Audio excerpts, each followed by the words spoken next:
This is a conversation with Manfilth from 2022. We discuss and design his Cosmoose character. We chat about his music project, second album, and also about music industry, AI, favorite albums, etc. If you'd like to learn more about Manfilth and see how this character was created, then keep watching. Any ideas for a Cosmoose character for yourself? I mean, it's usually animals, right? Or I mean, some sort of animal or I guess being, right? It would probably have to be a moth. I mean, I like moths a whole lot, so it would probably be that. I don't know how open you guys are to world building or whatever, but if possible, I would probably want to be like a bad guy in a way, like a villain, maybe something, if that's possible. Like that's just what I thought of. Yeah. We need more of those. Yeah, like just some. Wait, but I guess what's? Yeah. Sorry. Like you would be a big moth or like a small moth? Like I mean, like fine, just as a like humanoid moth, basically. Yeah, probably. Yeah, like a humanoid moth. You know, the face is all contorted. You know how moths look like, basically. It could be cute. I don't like mind the style of it, but just I mean, if it's a villain, it probably has to look a little more mean than your average Cosmos gang member, probably. Maybe in like I know Cosmos is all anti establishmentarianism. Like you guys don't like I guess the rich, evil people that ruin the world, like we all do, right? I guess he'd probably be exactly that, like a suit guy, corporate, very narrow-minded and materialistic, that sort of thing, maybe. In terms of the world building, yeah. Go ahead, Dewey. Okay, sorry. I'm uploading right now, so I'm probably a bit delayed. So every time I want to say something, someone has already started. But just no, it's cool. Just two quick thoughts. So the first, which came into my mind because I'm looking at moths right now on Google, would be for the design that I would love if you would face with your back to the camera, that you would have a face of something on your wings, or something else. Oh yeah, which yeah, definitely. I would find really cool. Like you could be kind of like a distractor or whatever. And on the other side, you mentioned like the evil big corporate whatever people.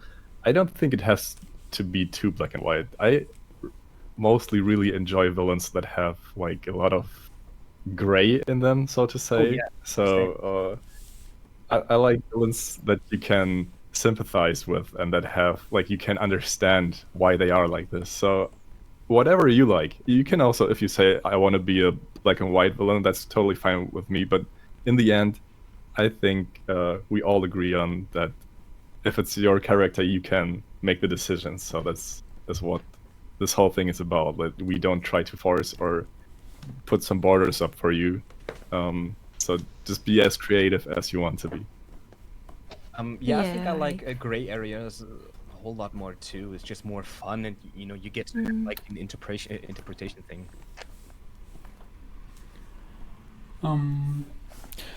Yeah, so in terms of like I mean, I think the approach you said about like the corporate tyranny, like the idea is that before the Cosmos gang, like the whole government was replaced by a big AI. So we don't. Yeah. So it's more like a centralized government, even if like it's not what we live under right now. But in terms of what you can do about this, like it's as if like you have like in Star Wars, you can imagine like maybe it's not from Earth, I don't know, like if you, so it can come from wherever, and in that case it can come from a planet where it's like you said, It's more like, does it inspires you to get some ideas? I mean, it's probably a low-hanging fruit, but the whole moth to a flame kind of thing would kind of make sense. But when I think of moths, I obviously think about sunlight and the fact that they're so drawn to anything that that's shiny, that's lighting, even if it's like to their detriment, and even if like a moth would fly right into a flame, even though it's probably gonna kill them, right? Like they're really passionate, they're really driven, they're really I guess naive in a way, because they don't do it for fun, right? So I guess a moth character would probably be really driven. He would probably be very he knows what he wants, and he's like maybe trying to get it. So if we're talking about a planet, maybe it's a planet full of moths, right? That maybe don't have a sun, so they just live in the dark or something. Like there needs to be a problem that we need to I guess find, right? Like what is this character's ambition? Like what is he trying to do? Why is he evil? Probably in his head he's probably thinking like he's justified, maybe like what he's doing is right, because I don't know, maybe he's like a moth leader who wants to restore light to his planet because it's dark and moths need light. Or maybe it's the opposite, like the planet he lives on only has light and he never gets a break or something. I mean, there's tons of stuff we could probably play with. I've heard about like a sci-fi story recently where apparently, like, I'm sorry, I don't know what it is, but apparently the story was that it's about some alien bug thing that is similar to our bugs, and when they encounter humanity, they think, oh, but they don't have a collective conscience, so it's not like a sentient species, and so they exterminate humanities, and afterwards realize that they were like different and they had all their own conscience, and it's like it's a bit sad like to have exterminated it without knowing that. Oh yeah. I thought it was an interesting concept. Yeah, it's very tragic though.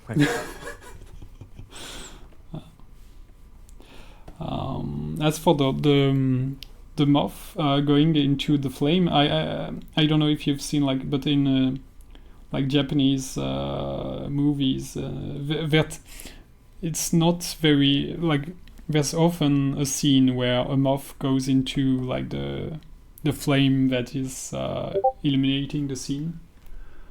I mean, it's probably just a figure of speech, right? I mean, I wouldn't know if a moth. I've never seen a moth actually fly into a flame, but it's just I guess it's the how just poetic it is, right? A moth thinks like it's just so obsessed with light and just does that. I remember like I used to be really scared of moths, right? When look, give me a second.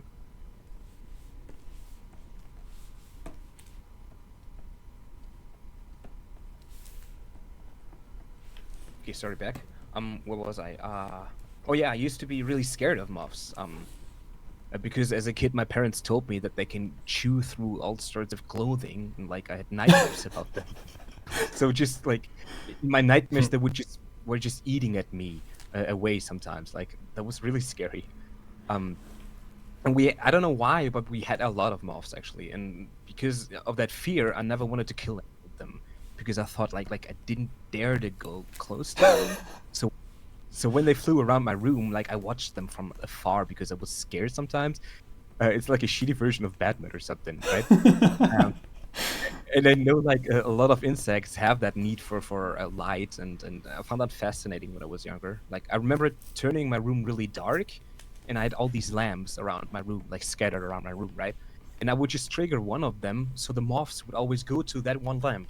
Then I would turn that off and like go to another lamp and turn that on. So like I felt like I was controlling these moths when I was a kid. It was just really weird, and I was like, how could I be scared of that? It just has its little needs. Like there's no malice, there's no evil intent, and so like I just found them really special. I don't know.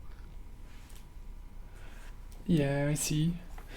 If you want a funny story about moths, at some point I was living with some other people, and before going to work, one day I had like nothing but nothing at all, and I was really starving. So I was so I thought, okay, I'm going to take like the cereals from like the other guy, and I will explain to him, and I will repay him a box if he's like, if he's not happy about it. But I need to eat right now. So I took the cereal box, and just dozens and like hundreds of moths started flying out of it, and No. it's like, No. and afterward, like, we realized that, like, there was a huge moth infestation, and like afterward we found another nest, like in like a corn flour, so it's but it caused a huge mess because like the landlord was not happy about the moth. Oh yeah. Yeah, it's I would have probably died if like I opened that cereal box and just like a couple of moths just like chilling there, and I'm like nope, I'll be out of there. So, what do you think? Do you want me to try something else? I just. Oh no, actually, I kept trying to say you're nailing it. I like it a whole lot. I mean, it does look kind of like a helmet in a way, like the head, but that's kind of the cool thing because it's like a contrast to the suit below it, right? I think I like that a lot. Oh, okay. And I think the arm in that position looks a little like a skirt, doesn't it? Like the arms in a way.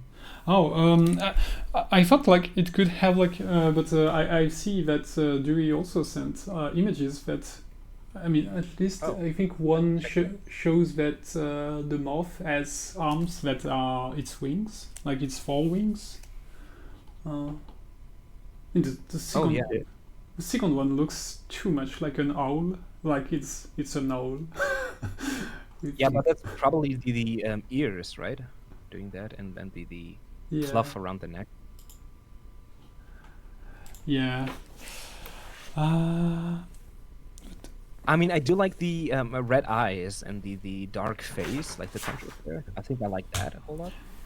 Yeah, can try seeing how colors will go. Red eyes.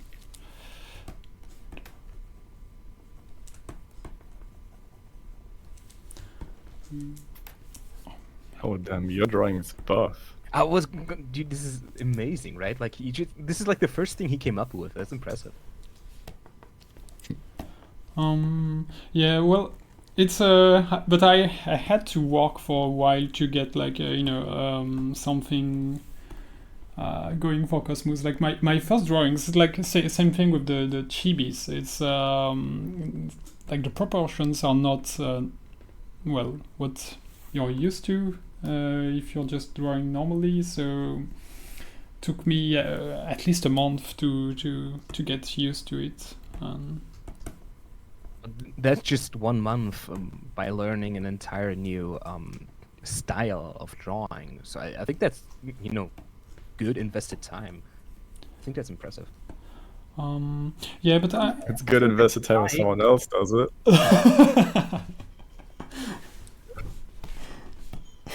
Yeah, AI is gonna catch up. Gotta be careful. Well, I've been. The tie could actually also be red. I think that would be a nice theme. Like just the basic tie is usually red, right? So that could also work, I think. Yeah. Yeah. But yeah, I've been trying to, like, I've been running some like Stable Diffusion, like the one AI image generating software to try to get results to help me, but for now it's especially like cartoon stuff like this, it's really a weakness of the system for now. So I can't really use it, unfortunately, because otherwise I would do it. I actually like the green, or well, is it petrol? No, it's green more. I like that color a whole lot. It could probably work as a accent color for the entire muff itself. I mean, Have you But it seen? probably wouldn't mix well with the bread, right? Yeah, you have to be careful with that. Otherwise, it's Yeah. like Christmas. Yeah, that's true. Mm, I don't know, but yeah, I thought like the dark green on the example the recent was looking good. But yeah, I don't know. Do you have?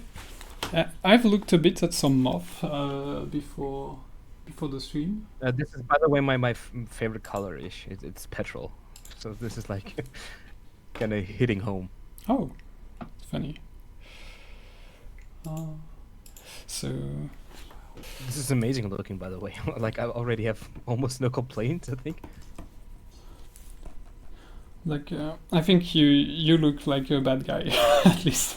Yeah, there we go. That's what we were aiming for, right? If you want to be nice, you'll have to explain yourself because nobody's going to believe you. Yeah, you just don't look trustworthy. Like people don't trust you on the streets. Yeah. But yeah, Flora wrote that you could be a politician, Oh yeah, true. which especially with this whole moths being naive and like shoveling their own grave in a way. I think it could Ooh, be yeah. some deeper meaning to it. Like really reckless and just not really caring for anything else but the light, I guess. Like, but what they perceive to be the light, right? Like, just really reckless. Yeah, so speaking of light, we actually have a planet in our law already that has like no active sun for it. And but there's light on the planet which comes from within. I don't think that we have like figured out like where the light actually comes from, how it works, but like if you enter the atmosphere of that planet, you start to see things glow, and that's how life can basically exist there. You could use it. You can also just think of a whole new planet. I just wanted to mention that there is something that could fit already. I mean, if it fits, then I'm all for it. Unless I'm going to like fuck up your entire plan for that planet, right? Like I don't want to do that.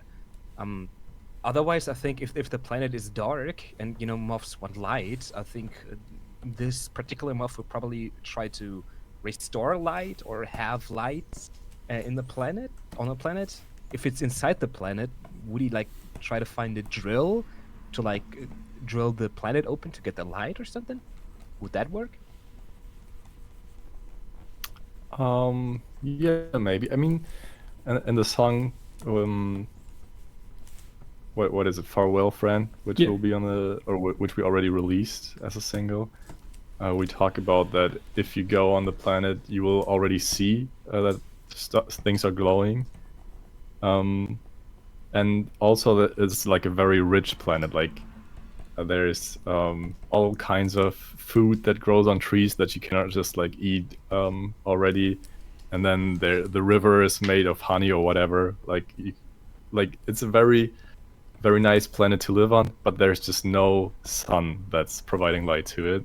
So I think that's basically it. I don't think we have like any more lore to it. Oh, but like yeah, this like one guy, Inko, which is like was a very good friend of Flory and the lore. I think he went there. So I don't know what he's up to. He went there, and he's I think he's a villain. So you Oh, may there be you go. friends. That could work in a way. I don't know, because like Yeah. if there's already like a setting up for villains, I mean, this is like if the shoe fits, you know, might as well wear it, right?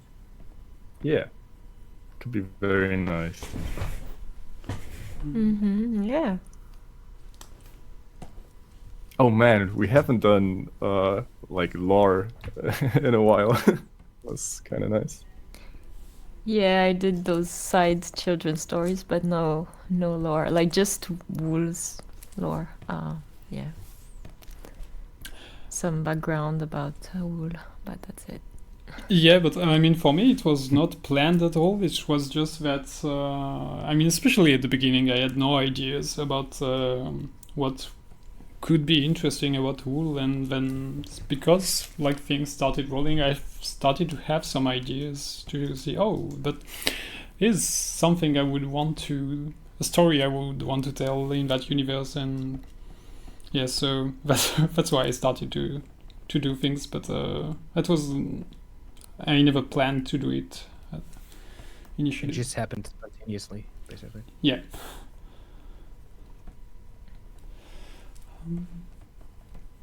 But yeah, it's kind of like in the music where we just kind of go with the flow. Everyone puts their stuff in it, and we see what comes out in the end.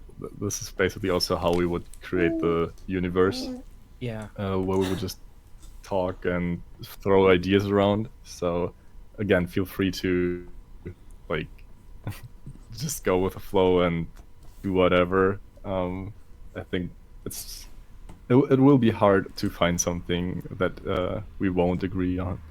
I mean, if then obviously we agree to disagree, and we'll find something different. That's collabing and stuff. Like I think we can come up with a thing. So if Yeah. it's a dark planet, right? And do you have anything written on like the beings that live there, or well, the residents of the planet?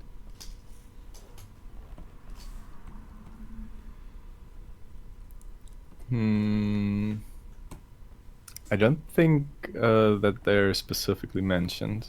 I think I don't think so. the only thing I can think of right now is one line where I kind of say, I don't even know whose perspective I'm saying it from, but in the end, the lyric goes like, "We go here, and there will be problems with foreigners. Like there will be problems with the aliens that live here, but we can solve that."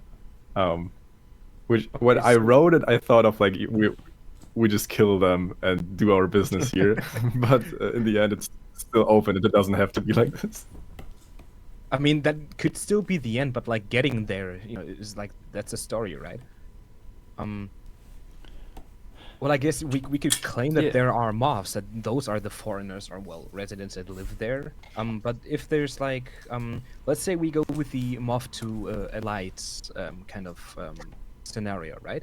Then you probably either this guy wants to restore light on that planet through whatever means necessary, even if it's like going haywire and destroying every environment for every other being there. That's fine without light. Or we could try to go for the opposite and have this guy be the only one that doesn't want light because it's like somehow harmful to other beings on there. Like just like the lights being there be or lack of light be the subject there. Yeah, I think that could be it. Yeah. And especially, sorry. I was thinking you could use that as like the things that glow is like a resource that can be mined and sold to other planets. Oh yeah, it could be like light crystals or something, right? Or like Yeah. something that also works outside of this planet, and maybe he wants to protect it. I mean, I'm just going from the perspective. This guy thinks he's justified. Like this villain in his head is doing the right thing, even if it's probably not. So what else would make him a villain? That's pretty gray area, right? Because he's trying to maybe protect his moth people, but at the cost of something that's objectively bad. So what could we come up with? Yeah, one thing that I can think of with like an idea like that really, I mean, that humans do, is that they think, oh, we want to like protect something, but like it's a whole ecosystem, So like there's some prey that is in danger, so they kill the predators, but the predators also kill other species that are in competition with the prey, and everything is fucked up after that. Okay. So maybe this guy just hoards all the light crystals in like his place, even though they're supposed to be just a natural occurrence that kind of defends and protects the food chain of the entire planet. maybe like other beings need the light too, but he wants the light even more because he's a moth and stuff like that, right? Maybe these crystals are like nutritious to other species on there, but he just hoards them. He just keeps them all in his I don't know, his hideout or something, and just steals it and has like like maybe a company that just steals all these crystals, and they're like really essential for the planet. Maybe he's even destroying the planet because like the food chain just doesn't make sense anymore because just the species are just dying because the crystals aren't there anymore. Like something like that. I don't know. Destroying the planet would also be my first thought. Like, I don't know, just by mining for it, by Yeah. using it, it could destroy like the atmosphere or whatever, just like on Earth here. But if we go with the food chain, like if the crystals like provide for other beings on that planet, I think, well, if he would just hoard it for himself, it would kind of make him like just evil or selfish. So I could Yeah. imagine he would gather them so he can give it to his people, so they can have it. They can live healthier. They will be provided with the light every month wants so badly, and like that there should be more than just like I want the crystals Yeah. for So more myself. gray area because like in his head he's justified, right? Yeah, yeah. Okay, so what if he's not of that planet usually, but like the place he comes from is really dark, so he wants the crystals of that planet, the one you've already established, to basically feed or like give the crystal to his people. So he's also an invader of the planet, maybe. Maybe it could be a kind of moon or neighbor planet of this one, or would it be further away?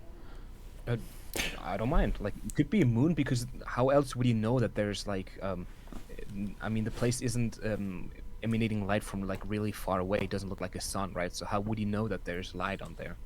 So a moon would make sense probably. You know the moon, a nocturnal thing makes sense for a moth, right? Yeah. The It's decent, I think. I like where this is going.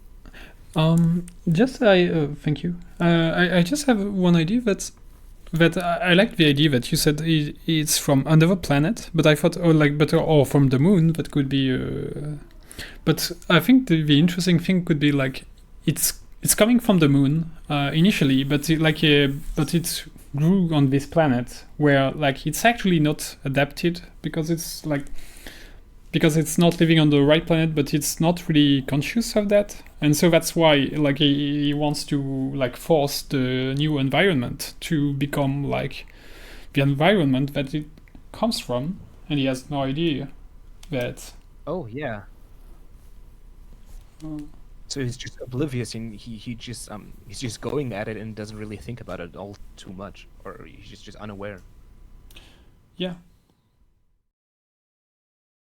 That's one of the questions I had for you. Yeah. Well, actually, no. It's one of the questions of Flora, which was what did you craft very intentionally your sound?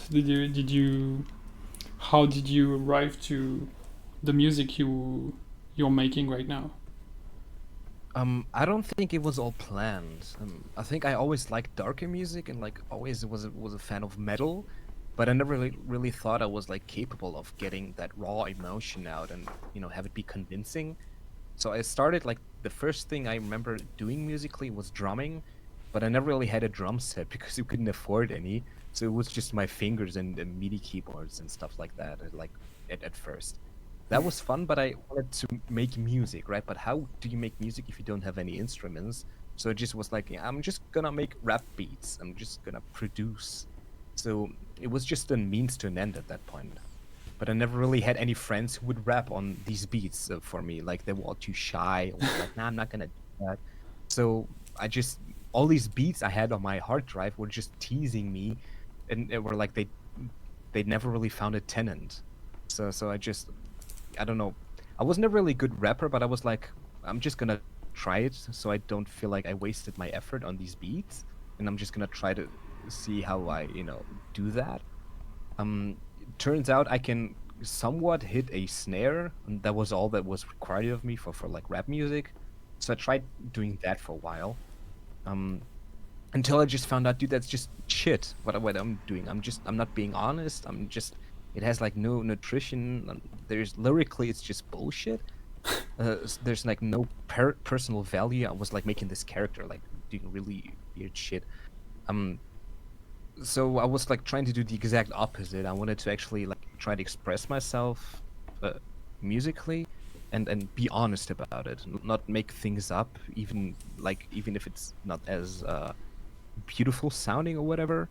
And I guess it kind of evolved from that, and I was purposely, for whatever reason, I was trying to do the exact opposite. So I forced myself to not rap. So I just learned how to just shout and scream and sing a little. So I guess that's like kind of where it ended up in. So it's more like you wanted to find a way to express some like Yeah. an honest version. That's interesting. Well, at first I thought like I wanted to make music just for the sake of it because I thought it was cool. But then I did it and saw that I'm just doing shit. Like I could do so much more. Why don't I? And then I started like putting sense into it, I guess. Yeah, that makes sense. That makes me think of somebody who had like a drawing some kind of the opposite trajectory. He started making dark things and then doing very, very pop and happy things, you know, and cute girls and things like this. And people told him, oh, but before you were like some honest artist who was doing things, now you're just a commercial sellout, you know. And Yeah. and actually said, but no, like actually at the time I was just trying to be deep, you know, to do art, you know, like I could see, but it was not not me. It was not, there was nothing honest in the in what I was doing. So Yeah, and that's a hard pill to swallow, because you thought, I'm doing music and like I'm doing everything I want to do, but then you see it's like vanilla paste, right? It's just, it has no nutritional value. It's just paste. There's like nothing in it. Okay, you're doing music, but like who are you doing it for? And at that point, you might as well just, I don't know, do work in an office job. You're really not getting anything of personal value here. Not anything against office jobs, and they're kind of nice, but you get the idea. Yeah. But if you do that, then it becomes a bit harder. Like if you have to practice, you know, usually, I at least for me, if I'm thinking, okay, what I should do, what I should draw should like mean something and be unique and not be something I've already done or something like that, then it's very, very hard to find something. But if you need to practice, then you just need to draw a lot. So these do conflict. How did that cause you trouble, or do you just work more on the same song, or?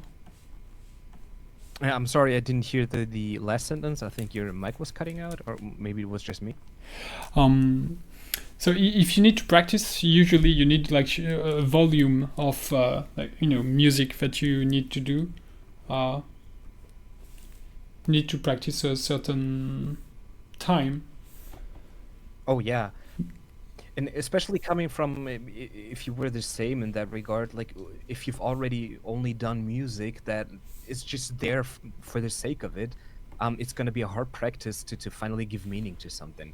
You're gonna, the first time I was sitting down, I was like, okay, what do I actually want to talk about on what do I want to express in music? I think I was stuck there for like a couple of hours, accumulated, because I couldn't think of anything. Because I was like, okay, what I have this feeling that I want to express something, but how do I get to the point of putting words into it if I never really tried properly before? So this is like, it was kind of a hard lesson to learn, that it's also a skill to learn about what you want to talk about, I guess.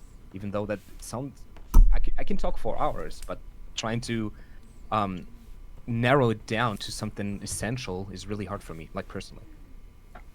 Mm-hmm. Yeah. Yeah, I can really relate to that. I think at first, when you just make music for the sake of it, which I've been also doing, I've been enjoying a lot of trap music. Like when I would go to the club, didn't matter what, I just needed loud bass, Oh yeah. wobbly synth, like 2010 plus that time. Uh, like there, for me, there didn't have to be a meaning in music other than sounding good, like making me feel good.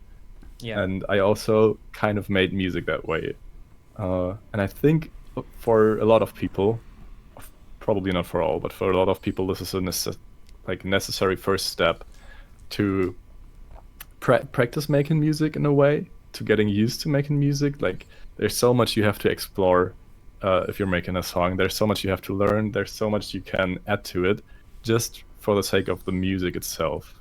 And once you've got ahead of it, once you have it not nailed down, but once you've kind of learned how to deal with it, I think the next step will be, okay, now what's the meaning of it all, right? Just like Yeah. you said. So it basically was the same for me. Like I would make music, I would make beats, just because I like it was fun to me and I liked how it sounded. But then I would like hit this wall where I would think, I think it was just when I joined IMF, to be honest. Like I came here with the normal things release to promote it Oh a yeah. little bit, and that was kind of the last release I did where I didn't really write lyrics for it, or have lyrics on there. So I mean, I had like these two phrases. That was about it. But then every release after that, I would try to have more lyrics. I mean, it was also the time where I just got the new Reason, where I wouldn't have to use Reaper and Reason to be able to use audio files. So that also enabled it. But once I've got the hold of it, for me it was the same. Like I would sit there and think, what do I even want to express in my music? What are topics that actually get to my heart? Like I usually never really thought about that before. Like what is something that really moves me? What is something that I should care about? And trying to express this, trying to put this in words was a really hard thing to learn, just like you said. So I think, yeah, that is probably the way a lot of people get to this point. First, just making music for the sake of it, and then trying to find a deeper meaning to it. Yeah, and I think it helps just, playfully trying to make music, and then all of a sudden you realize it's this entire craft. I mean, it's not like we badly invested our time making music because, it just in my case, producing rap beats and stuff also helped me produce to a certain sound. When you first start producing, you just mash everything together. Usually you start with loops or something too. That helps a lot of people. But like when you do it for a couple of months or whatever, you realize how you aim for a certain sound. So then all of a sudden you know what you're capable of, and then you can kind of cater to that sound. I guess that's kind of what I did. I just every single time I made a rap beat, the best part was always the pads and everything that's so wide and open. And the more I did that, the more I found I just like that the most. So that's kind of how my sound, I think, came to be, because I just like wide things. And now I just only am in it for the atmosphere. I think that's just, I'm not really good at like coming up with a song structure or melody or lyrics. I just, if there's one thing I think I'm capable of doing now is atmosphere, and that's just usually always what I go for. That's like my one-trick pony thingy. So you'd say the pads in your hip hop beats would be the drone sounds in your Yeah, music now? I guess. Yeah, it's a nice analogy. And I just think when I first made rap music, it wasn't really trap. It was more like, okay, what weird instrument? I'm kind of ashamed to be showing that off. So I'll probably send you a link like at another time or something. But it's really shitty, dude. Like I'm not gonna. It's really really shitty. But the instruments had some cool parts that like white pads basically. And when I started, how do I say this? I mean, like as a too long didn't read version, I just really liked slow white songs, and then I picked up a guitar and put like some heaviness into it, and it's basically shoegaze or like a Deftones kind of thing. And I just went from there. It's just everything was already there. It's just like inversed now, I think. Does that make sense? Yeah, I think so. Also, what I wanted to mention is that you going from the rap beats to making more metal-ish sounds. It was like the opposite for me. Like I would come from listening to metal music, Oh, right. Yeah, true. and playing drums in metal band. Like this was my starting point, and then I learned to enjoy hip hop and also electro, where like I always thought like the shredding guitars would be like, for example, in trap or dubstep would be like these crazy screeching synthesizers. Like I really see a big similarity between those. While metal still would be a little more noisish, like Yeah. and like the electronic stuff would be, in, if you want to say it like that, mixed very well to please the ears of the listener. While in the metal there could be also very screechy sounds that would kind of hurt your ears if you would listen to it too loud. Yeah, yeah. So Yeah, that's like also the inverse of like kind of how I see it in a way. I mean, do you like can you see music as color to a degree? I mean, really? I know there's the I forgot what it's called. Synesthesia. There's an affliction. Exactly, yeah. Not in that regard, not that accurate, but when you listen to a song, I usually have a color in mind. So when I can't really write that way, I can't enforce that. But when I listen to music from other artists, I'm like, oh yeah, that sounds kind of like an orange. And rap has always been orange for me. I don't know why. And I think metal was somewhat purple for me. Okay. Which is funny if you look at the look at the circle down left. It's like really close to one another if you think about it. I mean, obviously it's on the more brighter side, but this is it's kind of close to one another, and I found that interesting because I like immediately resonated to that. Okay, no, I don't have that at all, I think. I would probably categorize it more in warm or colder. Like, I guess you could do that with colors or project that onto colors. But I always thought that songs with real instruments would be warmer and songs with digital synthesizers would be like colder. Oh yeah, true. I think that it applies. I think yeah. When I think of trap, I also think of something like a little grayish. So that's also like not saturated at all. That could probably make sense, right? It's really not. It's not flat. Trap isn't flat, but it's really driving and numbed out in a way. I mean, I guess it depends on the artist, but that's usually how I feel about it.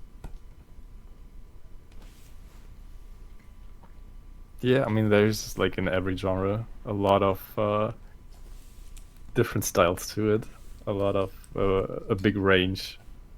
So I think it's very hard to nail it down or narrow it down to something like a color. But a color That's fun. also has a lot of variation, do we? Like, Yeah. there's plenty of oranges. Well, that is true. But there's also plenty of colors, so it's hard. I mean, it's probably more a situational kind of thing. Probably if I would listen to the same piece, like in a different periods of time for the first time, I would argue they are probably a different color. I think there is a association you have with colors that's just taught by experience, or just like in terms of where they're applied and where these colors are used, that are gonna make up the way you perceive the color and associate it with the music, I guess. So it's like a totally individual thing. I don't think you can. That's why I find synesthesia is what it's called. Yeah. They sometimes they agree on the same like genre in terms of color, and that's like super interesting, because that means there's like a common ground to be found in terms of genres and colors. Like I'm just making this one up, but it's an example. Let's say like a couple of people having that affliction agree that pop music sounds blue or green, and some people have that in common. It's like that exists. That's interesting to me, that there's a common language that we're not able to speak.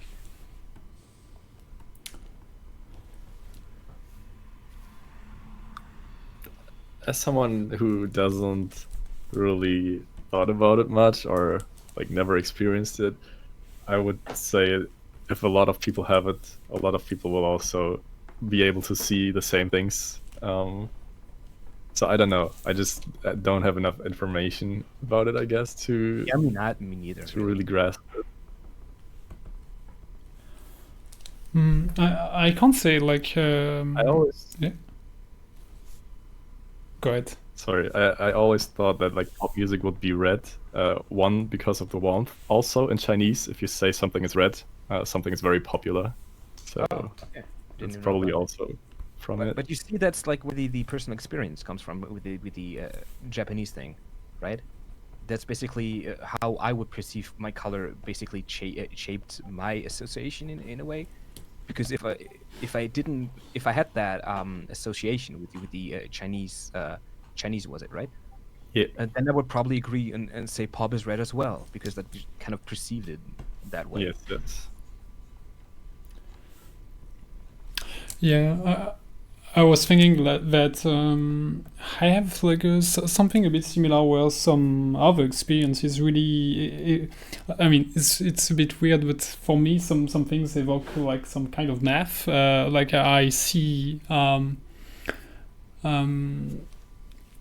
like for taste for me, but for example, like it makes me think of curves, in many dimensions interacting, and that's how like I can think of some experiences, and sometimes that includes music. And I think for that, it's pretty logical, and you can afterwards formalize that a bit more. But it's something even different, I think. Well, like you have something that I don't know, starts strong, and then like and then it goes lighter, and then there's a new peak. Like tasting? Yeah. Oh, okay. And So like, yeah. probably how a wine person would say, yeah, this has like a strong after taste and stuff like that. So basically, temporal changes. Yeah, exactly. Oh, So like, I mean, for me, it's why in music, like I know some people listen to songs, but for me, like I also like songs, but I really like albums. I want like an album to tell a story, to have like to take you somewhere. I mean, and then bring you to like a kind of journey. oh yeah. So for me, it's really an integral part of the experience. Like it can be like if there are good songs, but the album is not good, then I don't know what I will do with it. I'm not going to make a playlist with one song. So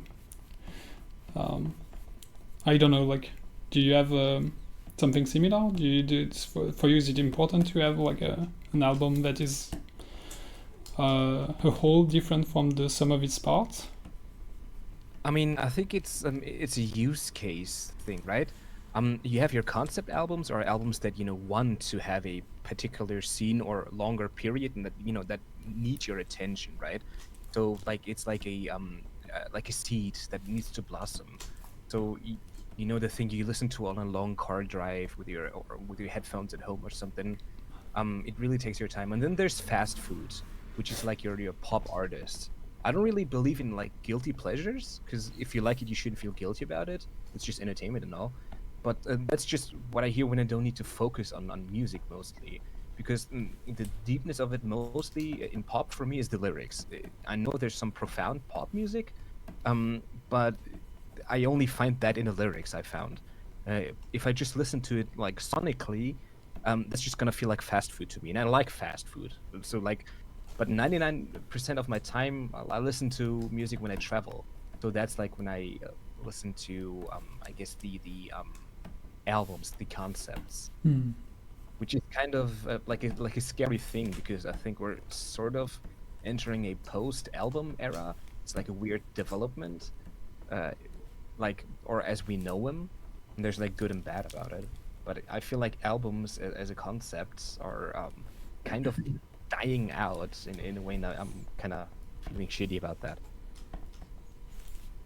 Yeah, I barely listen to albums right now, or for a long time already. Like, I usually only listen to albums when I find a song so amazing, and I've listened to it on repeat for 3 days, and I can't continue doing that because otherwise I will hate it. So yeah. I will open up the artist, listen through the whole discography, depending on how long it is, of course. So this is when I listen to albums. So yeah, I agree. It's something that happens less and less for me, especially. But I also think I wanted to mention that when you would listen to pop music, you said you would only find like deeper meaning in the lyrics. Yeah. Um, I mean, if as compared to like a profound concept album that's like an hour or 2 hours long or something. But for me, I guess from a producer kind of perspective, I love and pop music and like very high production value songs. Love to like try to concentrate on one detail each playthrough. So I would listen to the how does the bass sound, how does it interfere with the kick drum, does it sound round, like, or do they like I also really like in pop music if they've established something like a very smooth sound of the bass synth, for example, and then make it gritty for just like a second of the song or 2 seconds, like highlight it, and that's about it. Like, then it goes back to smooth, something like that. Like just Also, finding like hyper focus on especially because pop music is so clean, right? Like I know that like it's really fun to just listen to certain parts of pop music because you can hear them out like individually. If it's just like metal, everything's so mushy and everything is gritty, and it's not as fun, I think. So I yeah. think that Although there's also very popish metal out there, very high produced, Oh, yeah. or overproduced, you could say. But yeah, I mean, I don't really do it on purpose. Like try to listen to only one thing. Like I don't think about it. It just happens when I listen to the song over and over. I tend to find something new every time and then kind of go from there. For example, with the KDA stuff from League of Legends. Oh yeah. Like there's so much in the instrumentals. I've listened to the whole songs for over a month, the whole EP for over a month on repeat. Then I've started to listen to just the instrumentals. Then I've started to listen to just the acapellas because there's Okay, so you just much. absorbed that. Yeah, it's just so much that goes into that, and so much I can draw from it basically. Where I mean, this was very extreme. Like I think I haven't done it with anything else really for I like don't think I such a could long do period. that. I mean, personally, I'm like, if there's a new album out, right? I usually always skip the singles because I've heard that song like way more than I usually would. So I'm just gonna skip these singles that I know of an album. I feel like I have like a really short attention span, and a song gets old really quickly, which is also why I like to write and record music really fast so I don't get sick of it. Else I'm just gonna leave it like dusting on the hard drive, and it's never gonna get finished.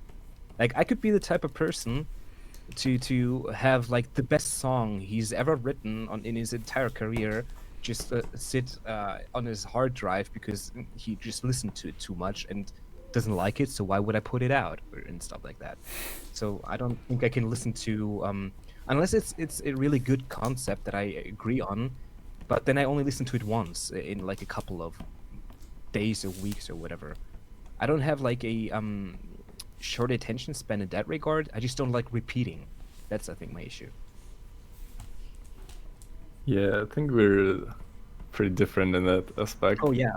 I really like repetition, and it's the same behavior, for example, in video games for me. I like when you have to grind it out and to get like, for example, if you would do speed runs, like if you like every little bit would help. So every run through would make you a little bit better, something like that. You're probably always over leveled in Pokemon, right? Well, I guess as a child, but when I played it like in school on my smartphone, I would always use like these save states. So I was never over leveled. I was pretty much under leveled, but would get through the fights by loading and critting. Yeah, just safe scumming. Yeah. Basically that. But yeah, again, like coming back to the music aspect of KDA, I know I'm like a total fanboy.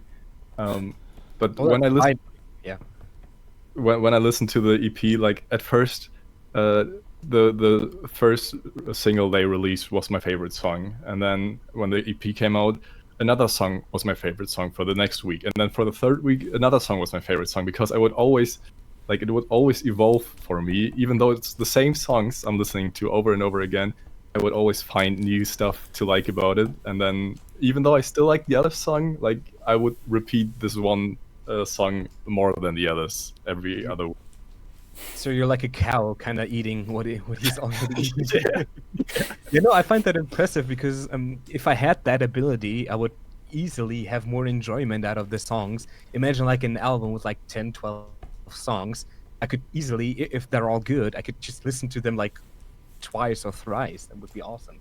But instead, I just get one playthrough, and it's even shortened if the singles have been out for a while. So it's just like 7 songs for me usually. But always in I like listening to songs in order. I think that's important to me personally. I just don't like repeating. I think that's kind of like a weird development in music in general right now, because I think albums as a whole, that's just like my perception, I guess, are like kind of dying out as to the point where it's only gonna be singles that will be released. You know, while I could probably be sad about that, I think there's like a big upside to that, because like in a post-album setting, it's way more interesting for the artist. Like if you aren't looking at an album cycle, like you get to experiment more. Like basically, albums usually have an expiration date, right? They need to sell that many by that long, and that won't have to change like in its core. But it's a more broad period, and I think people can be a lot more creative in that way, because they don't just have to do an album cycle, then do that. They can experiment more. Let's put out a song that's like this. We don't need to have a cohesive sound all the way through. We can just experiment more. So I think that's like really interesting from like an artist perspective. So what are for you, so but it's more like a development in the medium, like in books, like you would say, oh, because printing books is less expensive, so now we can make longer books, and so people make the practice evolve because of that. Are there other interesting developments you see in current music? No other apart from that, I think. I mean, nothing that I really pay attention to specifically.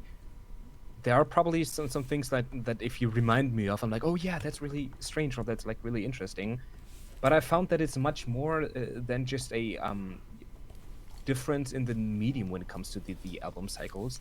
I think what I'm usually, I think it's a little scary to think that we storytelling has to be like if albums were to cease to exist, even though they won't be. But if they were less popular, I think that creating a cohesive narrative will be really, really hard, and people would have to find different ways. Maybe even go into mixed media, because single cells are they work. If we don't have an album, maybe we'll put it out like a single compilation at the end of it. But this could go into a little bit of a more mixed media approach. Like there've been more biopics than ever before. Like there's like a lot of cross media happening. I think that's the thing that I'm really interested in seeing, as to how to enhance my music experience by showing me things instead of like single videos. Maybe there's like a series that goes along with it. Do you remember the rumor that Pink Floyd made the album to go with the Wizard of Oz and stuff? Like it's almost like a creepypasta. It's not true, but I found that really interesting, to align something that has nothing to do with one another but still works so well together. And I'd love to see more of that. That's like a development I'm eager to see. No, I didn't know that. It's interesting. Yeah, it's basically it's fake, but if you align the album Dark Side of the Moon by Pink Floyd with the Wizard of Oz movie, it just makes sense. For whatever reason, like the transitions and stuff, that makes sense in the movie. Nobody knows why. It's just a coincidence, right? Yeah. But because Pink Floyd is like such an enigma, and they're seen as geniuses, people thought they did that on purpose, but they didn't. Obviously, who would do that? That's stupid. But I would like to actually see something like that done, just mixed media or cross media in general.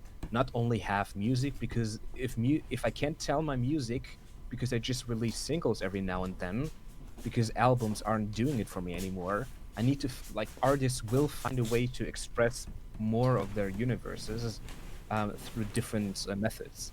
Like that's just, I think that'll happen, and I'm just interested to see how that'll happen. Yeah, well, in a way, you have like Cosmos is something like that, because. But it's also interesting because I'm interested in some Japanese bands that also have like this kind of general universe that they work with. Even like one of them even made their own language to go with it. But they don't enjoy that much success. I mean, in a way, I think K-pop has also been doing that more recently. But so you think you're right in that they will develop in this way. But there's also like VTubing now that's putting out a lot of music. Have you heard about that? Oh no idea actually. Enlighten me. Well, VTubing is, well, you can get into it. So it's kind of based on parasocial relationships, and it goes along with the streamer thing, but you believe that anime is real, and you know what VTubers are, right? Yeah, obviously. Oh, yeah, but a number of them want to become voice actors and have released. So honestly, it's in some case pretty good albums because they sing very well. So this is like I guess Hatsune Miku is like a forefather of that in a way, right? Yeah, yeah, definitely. That's, I never thought I'd say that sentence out loud, but like you think about it, that's true, right? Yeah.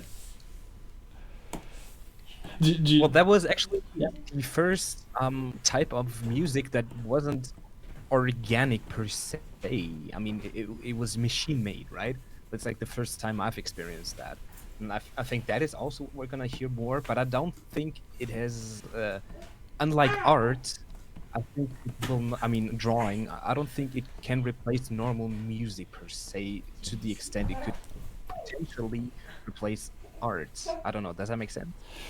Yeah, but I think there's a number of people who who wouldn't have the ability to start in music, who started as Vocaloid producers and who really could make it into the business because like we were just insane producers, you know, and but it's really hard to find the right person to collaborate with and to have the same vision. So that would like free them from that difficult aspect of the music making and just allow them to be just the insanely good producers that they are, and so I think that we could like have people in the business that would not have made it otherwise. Yeah, I think that's also been happening for a while, though, right? I mean, the point of entry has always been more getting easier than harder, right? Because back then you needed like tons of hardware, you needed tons of money to produce anything, and now, I mean, most of the people I know of in IMF just do everything in box. We just do everything with no outside equipment. A lot of people do that, and that's like, I would have never been able to make music if I needed hardware for it. I was just able to get by, and I'm just lucky that I was born in a time where that's possible. I just think it always, like, everything just gets easier and loses a little bit of value because of it, because some people will not, I guess, not take it as serious, you know, try to gatekeep things. I'm just happy more music, usually.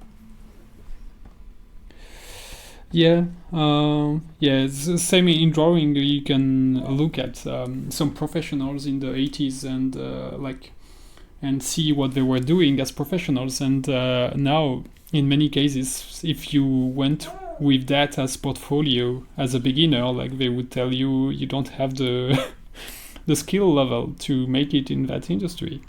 So yeah. It's the skills, but also the learning materials have been made. Process gone, Yeah. I think. You do get similar results, although a person who's in the know knows how to achieve that, usually, and the process, the entire craft of drawing and just, you know, getting to the point where you know, limits of like methods of elimination issues and stuff, they're just gone. You just immediately skip a few things, and you arrive at a I guess if you're talking about like AI drawing, obviously you get like a cool looking AI thingy out of it, but you can't call yourself an artist because you put some tags into a machine, and you know that's probably like the old person in me talking. I sound like a boomer actually. But I just, and it's cool that it's existing. I don't bash it. I like that it's existing. But the process of getting to know the craft is not there, I think, which is why it's kind of hard to get into it that like that. Yeah, but I think like if you look at AI art, like for me, that's too much that is still wrong with it. That you need to fix it, and how do you fix it? Well, you need to learn some skills for that, and well, if you so. I think like it can help if you already have the skills, but like you won't go very far if you have only that. So Just by the way, I this would is an say amazing you work. could. Yeah, Dura, sorry. Don't worry, it is. I would say it's a little bit like using loops in your music, maybe, like patterns that are already there, Yeah. and you would use it to make something new out of it. I mean, most people I know started that way, so I guess you could say it's a gateway. But when I think about like AI art, I mean, I've never experienced it mostly, so it's probably biased. But I don't think that me, because unlike with loops, you don't go through you don't walk the walk, right? With AI art, you always arrive at the end. You have a finished product. Maybe you can adjust it a little bit, but it's not gonna change the composition. It's not gonna change the object that's in there. While with loop music, it's an ongoing process, and you are in the middle of it. So I think it's kind of incomparable. But you don't get to the finish, to the final point, unless you're happy with things that have lots of issues.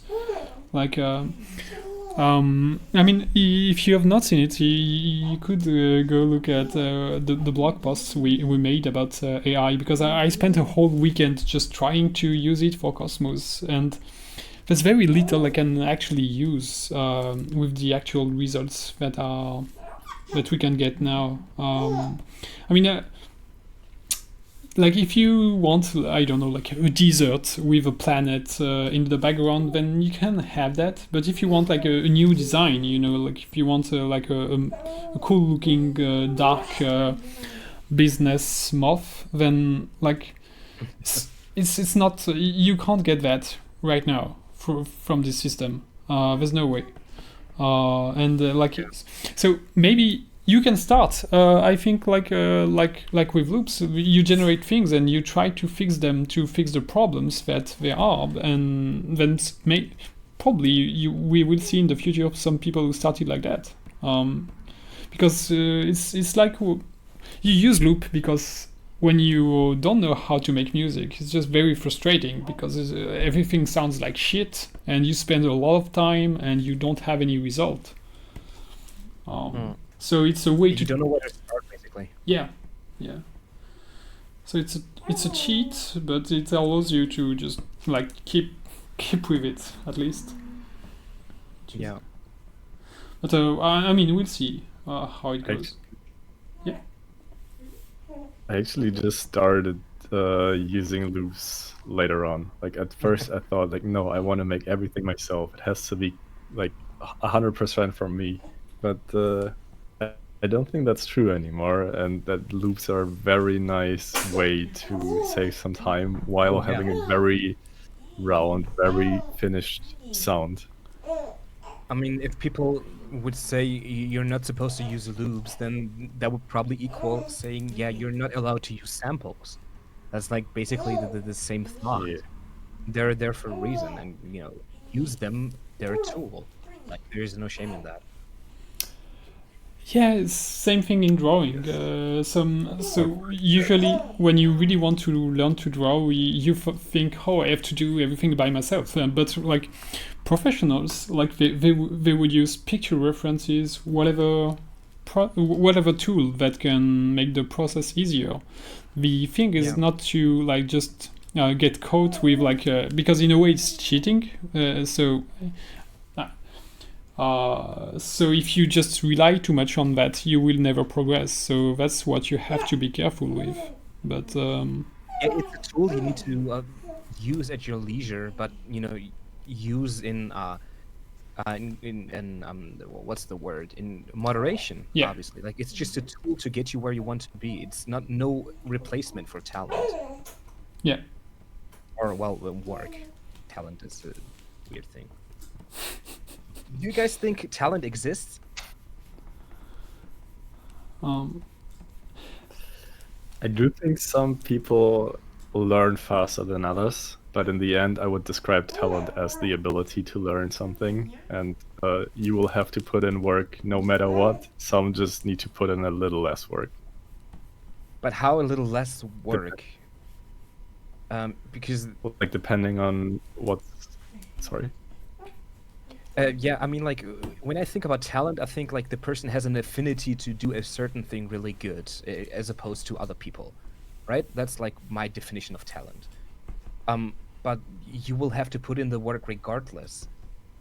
So that affinity, does it even exist? Maybe it's just interest. Maybe interest is what's keeping the person to engage with that work as much so he can cultivate that talent. Yeah, it could be that. I just think that no matter what other factors, I would describe talent as just like a time saver or something, because maybe you think of doing music in your free time. Maybe you listen to songs over and over again and think about what you could do to your music while listening to other songs in your free time. Maybe this is something that gets you a little bit time saving on making music instead of just like, okay, now I take 2 hours to make music and then I don't think about it anymore. Yeah. I mean, I Um, guess if but you like grow up in a household and your parents are musically adepts and they know how to play piano, obviously you will learn how to play piano easier because you're surrounding yourself with that. But is that talent? I don't think that's talent, right? That's just exposure. yeah, but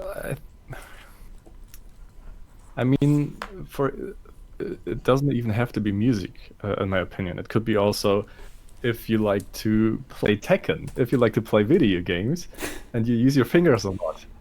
Your fingers are probably a little stronger or a little more Or precise flexible. Yeah. than someone who likes to play tennis instead. So I think there are many factors that would make up talent. But isn't For that my the same factor? Isn't it also exposure? Basically, because you like it, you've been doing it, or you like doing it more. That's why you get good. That's just interest, then, right? That's the same thing. I would say in the case that he says that you practice something else that gives you more skill in that, it's definitely not talent. It's because you cultivated some general competency, and some of that you can transfer across domains or not. If you played a lot of a certain game, well, another game of the same genre, like you should be good at it normally. Maybe not, but like if you've cultivated your talent in a way that gives you general competency, then you will be able to. But I think that's definitely not something you would call talent, I guess. My own opinion about that is that you should definitely not worry about that. Like, I don't think there's anything to gain because there's a lot that depends on your ability to learn efficiently and keep at it. And like thinking about talent is not going to help you with any of the things that you can actually do to progress. So you that's guys why understand talent as something that is just like God-given, basically. No, I personally think talent doesn't exist, and I think it's dangerous. I mean, just from experience, to imply that something that is out of my control can basically determine of how good I am at something, so people can easily get frustrated, right? When I think of talent, I think of somebody like putting down a craft or putting down a thing they like, and they're like, I don't have the talent for it. I can't do it and then they just stop trying it because they think they don't have that God-given thing, and that they're not predetermined to be good at it. So I think that's dangerous to imply that there's something that's out of their control, because the answer to that is, if I don't have it, I'm just gonna try something else without putting effort into it. actually, there's a similar thing with a quote by Stephen King about inspiration, and it's like, amateurs can sit at their table and wait for inspiration to strike. But I'm actually a writer, so I can't do that. I have to write, So Yeah, that's nice. Yeah. It's the same thing with people telling you that Michael Jordan missed more balls than you will ever do because he practiced that so much. Yeah. So you need to fail to succeed. Failure is a mandatory part of succeeding. Yeah. It has always been. Yeah. And instead of you can't get good without failing. Like, nobody is born and suddenly knows how to dunk like Michael Jackson. Michael. Yeah. Wrong Michael. But you get the idea. Like, you have to very inspirational. You have to fall down so you can learn to get back up again. It's whatever. But the fact is, you cannot be good without being shitty for a while. Yeah. But what if your talent is being good at being shitty? What if your talent is being shitty? Yeah. I agree that you shouldn't say I don't have the talent for it. I quit. But also that's. I mean, it's to me this sounds like the person didn't really want to do it anyways. Like they just wanted to try it a bit, and then but it's hard. I need to put in work, so I don't want to do it. So I think Yeah, maybe but my the person. I'm sorry, let you finish. Sorry. I think my definition of talent is just a bit different from what it actually is in the wiki, probably. So I don't know. What's your maybe definition? Well, like I said, I think someone would just like if two people would try to learn music production or whatever, playing a game, and one would be faster than the other. I think there would be a lot of factors playing into that, because if they would have the same origin, the same hobbies, the same everything, they should be at the same speed. But of course, that's not the case with any human. So I think a lot of factors would determine the talent of, or my definition of a talent for a person. Just speeding up the learning process in that case. So I think someone having a talent for something wouldn't be the God-given thing. It would just be a lot of stuff coming together, which lead to that person being a faster learner in this particular thing. I think I'd agree. I would probably just call that exposure also. I think that's the very same thing I've been describing, because there are like external factors. That's the thing that I think distinguishes our view from talent as the God-given thing. It's external factors making my process easier or harder, basically. I think that's you probably agree on that, right? It's external factors. Yeah. Yeah, then we'll probably we're on the same page then. Well, maybe not totally external, because it's also something you or the other person would do. So it is something you could change by changing yourself, but well, that shouldn't be the case anyways, I guess. Well, I mean, and to act on that is always internal, right? I mean, you always have to, do the thing as you get good at a thing. But I think that the external factors have a much more, I guess, prominent way of, deciding on if you're going to be good at it or not. Because if you have the tools, just like if you grow up in a household full of mechanics, obviously you will be exposed to that more, so you will be more likely to be good at it because you have extra tools, you have knowledge there, and it is less scary because everybody around you is doing it. So that's also an internal thing, Yeah. but that's only in you because you've been in there, basically.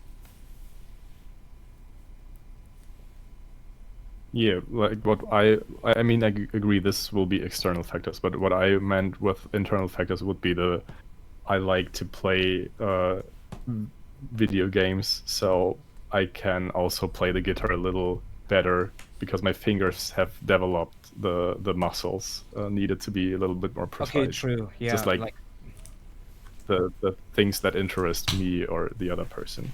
yeah, they like differ. Will said, basically going into other domains in that regard. No, I agree on that. Yeah. Oh, so this is amazing looking. All by the right. way. Thank you. Had your exports finished? Almost. Until still 2 more songs, but I'm not uploading right now. But I will have to leave now. Alrighty. So this has been very, very nice talking to you guys, and Yes, I really like the talent conversation, because it is something I'm not thinking about it a lot, to be honest, but I have made a lot of thoughts about it. Probably where also my kind of scuff definition comes from. Scuff definition? So yeah, just like a little weird definition, maybe. I don't know.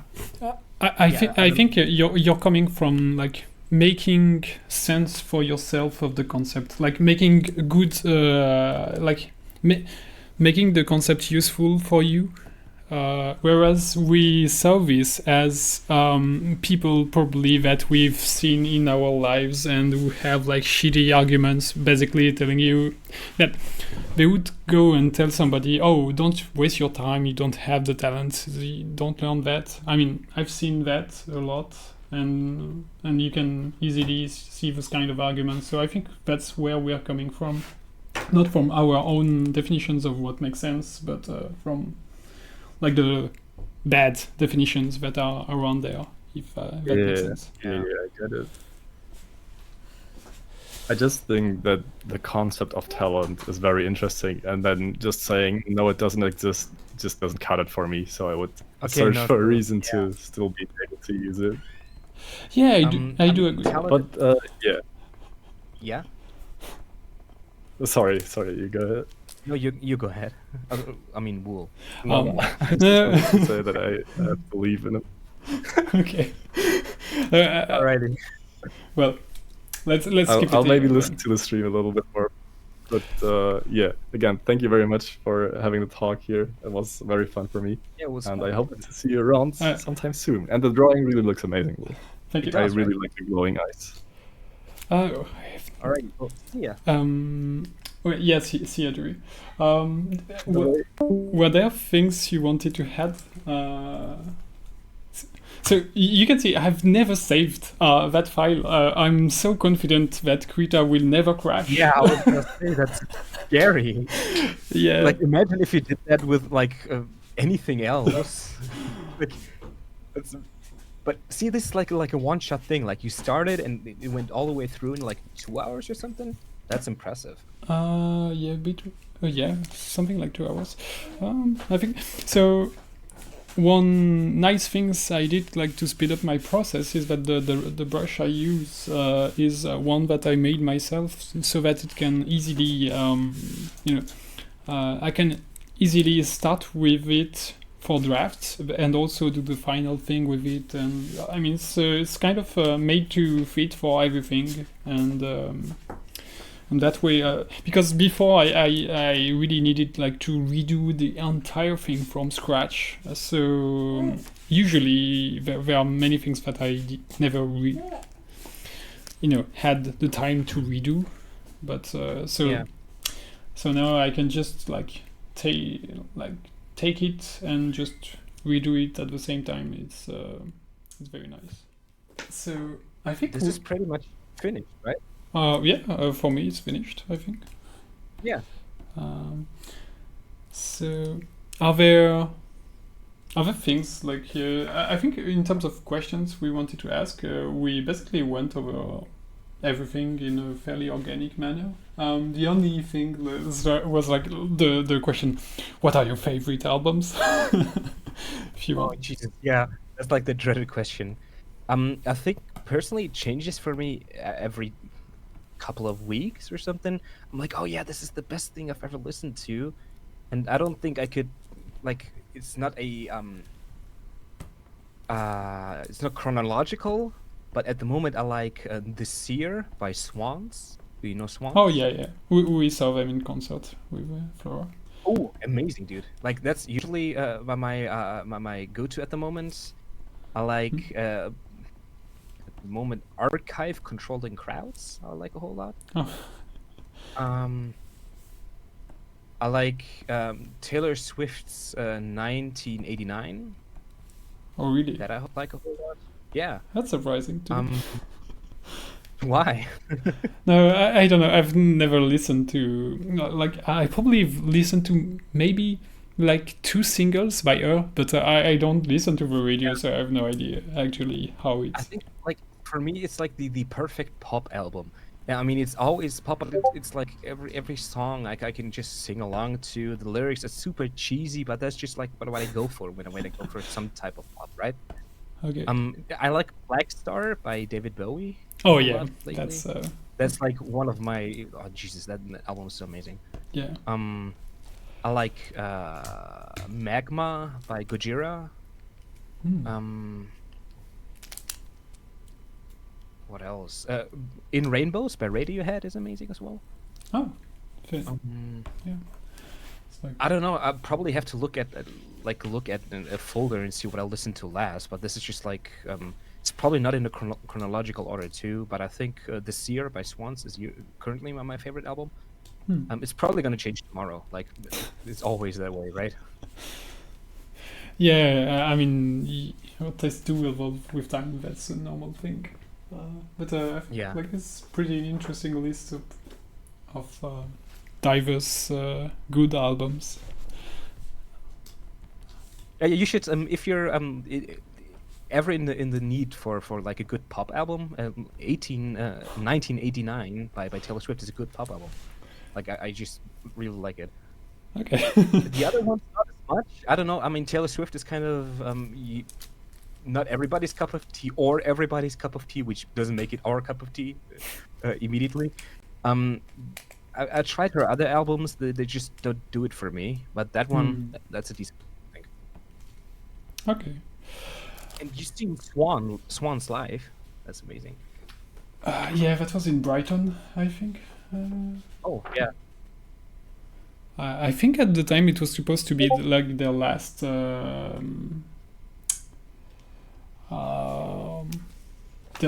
last big tour, but yeah, I don't know. Yeah, they haven't toured in like years, so like I'm really jealous because I wanted to see them for so long.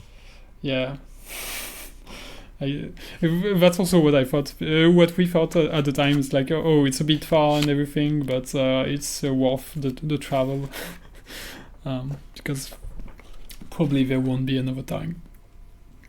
Yeah, I don't even know them that long yet. I recently, like 3-4 years ago ish, I got the vinyl, which is like the wolf kind of thing on the front, right? And at the back there's like a butthole. And I was like so weirded out. Like, why is there a butthole on my vinyl? Because like it's such profound music and it's like really really intense and driving, but like you turn to the back of it, it's like just a butthole of a dog or something. It's like really weird. And I was like, yeah, that's, it grabbed my attention. I've been a fan ever since, so I guess kind of makes sense. Yeah, I can see that. And are there things you would want to say about your next album? Like, if you wanted, do you already have a pitch to sell it to people, or? Oh, I've never really ever thought about that. The thing for me is I always do music for myself. I never really think or even try to figure out what I could either possibly talk about or what I could cater my sound to. I just do music that I like, and that's all there is to it. I mean, if it resonates, that's cool, and but that's unintentional. I don't think I've ever tried to make something. Oh yeah, this could definitely be a single. I always struggle trying to find out what potentially could be singles. I just like doing music that I like listening to, I guess, and sprinkled with a little bit of, I guess, life experience, but nothing preachy. If people like metal music and some shoegaze things, they could probably like that. But I could never write for other people. I guess I just like doing what I do. Like, I see that, but yeah, I'm pretty sure like there's a better way to like present it, but You mean visual? You mean like in form of a no, promotional? in terms of yeah, just explaining why like somebody should listen to your music, or maybe they shouldn't. Yeah, I really suck at pitching things, right? Because in my head it makes sense. I know why what the songs are about and why it looks that way on the album art and stuff. In my head there's like there's a story, obviously, just like everybody has a story for their work. But I wouldn't know how to translate that to a pitch, and I would think maybe it's just justification. But if I thought about that too much, you could probably factor in how I write music or something, because I know if I find out a way to please people, I'll probably do it, because like I'm like a people pleaser kind of person. That's like who I am inside, right? So maybe there's like some subtext and stuff to be found that I could pitch to people, but I don't want to find out. I'm happy where I am, I think. That's also why I'm like, this is like the second album I've did with this project. Yeah. And the first one I just put out on Bandcamp and never even put a link anywhere. Like I just do this for me because I don't bother, I think, because I know I have to put so much work into things. Oh yeah. For other people to hear it, right? Yeah, that's one of the things I wanted to say to Dewey when about the talent thing is because he said, oh, but like people who will say, oh, I'm giving up because I don't have the talent or something like that, probably didn't really want to do music in the first place. And I think I do agree with that. That in many cases I think, oh, but those people, I'm not sure like they really know why they want to do music, and in some cases I would think, oh, but like they in fact like they want like they like, for example, the attention that you get as a rock star, you know, but not the music that much. Actually, I think that you bring up a good point, because I kind of made myself sound like a hypocrite just now, because I said, yeah, why would I put that much effort into it? That's the same argument I used a second ago with the talent, because it's almost like excuses because I'm not trying, right? Because that's almost, I'm kind of contradicting myself in a way here. But it's what I care about it as much to justify putting that much money into promoting, I guess. But I mean, Especially if I just make music for me, right?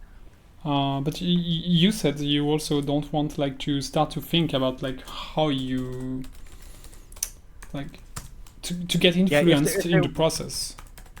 Yeah, if there was a way, let's say like a person came to me and he was like, if you do this song this many times and do it like that, I would abuse that. I would easily only make music like that, because I know like I'm gonna get recognition or stuff like that, and I'm not out for it, but I'm like, okay, at least I can make some money off it. I would like to, for my stuff to be heard. Why not?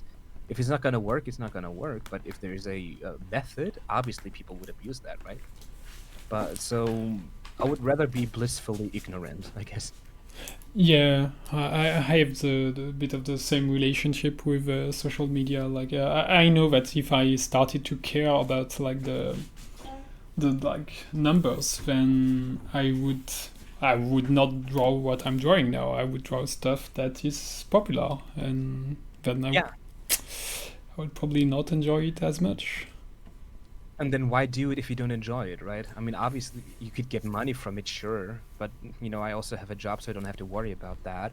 And everybody's musician dream is probably to be a rock star or something along the lines. But I'd rather, in a perfect world, I would make music without having to compromise and make money off it, right? But that world is very, very what's the word? It depends on way too many factors at all times, and it's a very luck thing also. Obviously, you can get very far with hard work, but sometimes things just need to make sense in your life for you to be able to pursue them. And if that's not for me, then at least I get to claim, yeah, but I'm having fun while doing it, right? Yeah. And honestly, like I'm interested in some artists, and sometimes like I listen to like, or just you look at their career and what they did, and I'm thinking, oh, but like I prefer to have like an office job rather than work on like some garbage thing that is just really bad. Yeah, you have to pick your battles, right? I mean, like exactly. It's not always in there what's on the can, right? You always, of course, everything is romanticized, especially like with celebrities. He's like living the dream, but you only ever see them when they're on stage. And usually, I mean, it's not really a rare occurrence where you hear an artist is like deeply depressed because of the lifestyle he's living, and a little more money would always be nice. But yeah, that's everybody's saying that. I don't think you could, like, there's a single person in this world that wouldn't say no to a little bit more money right now. Like, it's objectively, why not? Yeah. Yeah, but it's the really important thing is what lifestyle choices are you actually making for money or not. I mean, it's kind of difficult. I know personally, I'm talking from a very biased perspective, but I know that I'm saying a lot of these things because they fit to my current situation, and I don't know how they would be. Like, yeah, you're only saying you're making music because of this, because you like making music and you're not trying to promote it, because a lot of stuff that I say is excuses and stuff I found. So I wouldn't know de facto that I wouldn't enjoy living off of music, but I'm just saying a lot of things, yeah, because they're justifications. You know what I mean? Yeah, I see how well it's the So I wouldn't know if it's actually. I can't claim that you always have to make compromises because a lot of artists are very good off financially and don't have to compromise. But I just feel like that I'm fine, right? Like being complacent in your life is a healthy thing to have. I'm glad I have that. yeah, I see. But yeah, I mean, for me, it's like more like I see some people who are at a level where they're already very, very hard to reach, and they don't have, they cannot do what they want. I mean, like the Mick Gordon situation for me Oh is yeah, oh really telling. Jesus, yeah, Like if that was even he cannot like get a decent treatment, then like really who can? yeah. That just shows that you're at the end of the day you're just an entertainer, and that's like what hurts a lot because you're providing such a profound gift to any community or to anyone who will listen. But when the chips fall, well, you're just an entertainer. There's like the personal connection you have to the person just doesn't matter anymore. Hmm. You're just seeing numbers, and you're just seeing well, that's just the corporate world in general, right? Yes. That's just when you work on a product. I Mhm. think Mick probably has a lot of enjoyment out of doing things privately, but because it's his profession, he will always fall under the rules of capitalism, which is just such a shame, really. Yeah. Thank you very much for the whole conversation. It was really interesting. I mean, it's been a while since we didn't have like creative arguments like that, and that was really great. Likewise, appreciate it. Thank you very much for everything. Thank you for having me. It's been a pleasure, and you're a great host. Just like keep doing what you're doing. Okay. Bye bye then.